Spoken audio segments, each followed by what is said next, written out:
श्री श्री सद्गुरु गजानन माऊली माझे सद्गुरु श्री गजानन महाराज. अध्याय 65. संतांचे मिलन. सर्व संत सर्व देव एकत्र येतात नागदिवाळीला. सर्व संतांचे संमेलन असते नागदिवाळीला.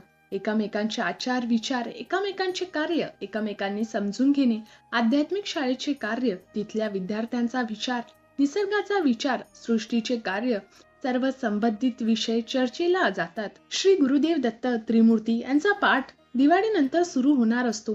श्री गुरुदेवाला नमस्कार करूनच सर्व संत परत कार्याला लागलेले असतात. दिवाळी ही आत्मानंदासाठी असते, आत्मशुद्धीकरिता असते, तेज मिळविण्यासाठी असते, तेजात विलीन होण्यासाठी असते. त्यामुळे नागदिवाळीचे विशेष महत्त्व आहे. ज्ञानाचा प्रकाश सर्वत्र पसरलेला असतो. ज्ञानाग्नी सतत भडकलेला असतो. ज्ञानी पुरुष सृष्टीचे अवलोकन करीत असतो. यज्ञाचे स्वरूप नागदिवाळीला प्राप्त झाले असते. अखंड ज्योतीचे बिंदूचे स्मरण केला जात असते. ओंकाराचे ध्यान केले जाते.